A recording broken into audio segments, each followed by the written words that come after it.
Robot से प्रचार, silver screen से पलटा वोट बैंक। जो रजनीकांत और कमल हसन नहीं कर पाए, थलापति ने कर दिखाया। 2 साल पुरानी पार्टी ने कैसे हासिल की सत्ता? डीएमके हेडक्वार्टर में पसरा सन्नाटा। क्या बीजेपी की बढ़ने वाली है परेशानी? हरित क्रांति, श्वेत क्रांति और समाजवादी क्रांति छोड़िए, थलापति ने सीटी क्रांति से पलट दी तमिलनाडु की सियासत। क्या बीजेपी ने बंगाल के साथ साथ तमिलनाडु का तिलिस्म भी तोड़ दिया है?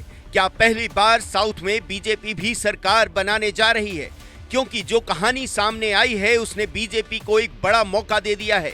ये बात सच है कि जब बीजेपी बंगाल में जीत का जश्न मना रही थी, दीदी को हराने के जश्न में मिठाइयां बांट रही थी, तमिलनाडु में बीजेपी के कार्यकर्ताओं का उत्साह ठंडा पड़ा हुआ था। लेकिन कहते हैं मसला जब त्रिशंकु विधानसभा का हो तो कुछ भी हो सकता है। फिलहाल थलापति विजय ने अपनी 2 साल पुरानी पार्टी के साथ वो कर दिखाया है जो सियासत में लगभग असंभव माना जाता है। शुरुआती रुझान में ही विजय की टीवी के पार्टी ने सेंचुरी लगाकर ये बता दिया कि रणनीति नई हो तो पार्टी नई होने से कोई फर्क नहीं पड़ता। विजय ने कैसे मारी बाजी? विजय ने फिल्मों के दम पर अपनी पहचान साउथ सुपरस्टार की बनाई और फिर सिनेमा के दर्शकों को वोट बैंक में बदल दिया। महिलाओं और युवाओं पर विजय ने खास फोकस किया। पहले ही चुनाव में अकेले चुनाव लड़ने का वादा कर बदलाव की उम्मीद जगाई।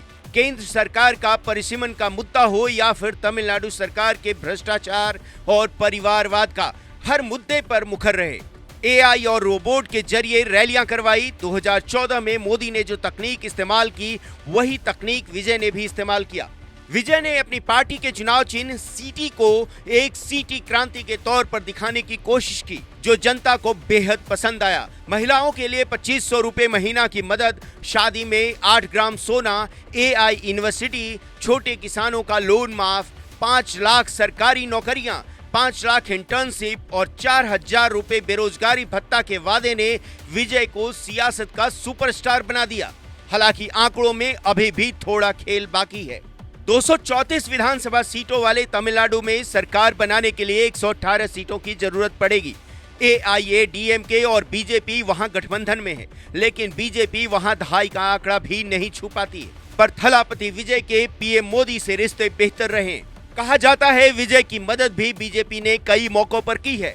ऐसे में बाहरी समर्थन या विजय को सीएम बनाने में बीजेपी अपने तरीके से मदद कर सकती है। इससे एक फायदा ये होगा कि डीएमके की सत्ता खिसक जाएगी और एआईएडीएमके पार्टी भी मजबूत होगी।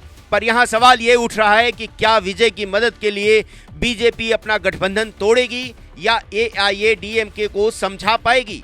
क्योंकि जयललिता के जाने के बाद से इस पार्टी की हालत अब तक ठीक नहीं हुई है। ऐसे में तमिलनाडु की सियासत क्या नई करवट लेने जा रहा है? ये सवाल बड़ा है। थलापति विजय के लिए जश्न का मौका जरूर है, लेकिन इसी के साथ उन्हें वो दिन भी याद होगा जब उनकी रैली में भगदड़ मची और उन पर खूब सवालिया निशान उठे। इस घटना ने विजय की इमेज को धक्का पहुंचाया, पर जनता के बीच विजय का भरोसा कम नहीं हुआ।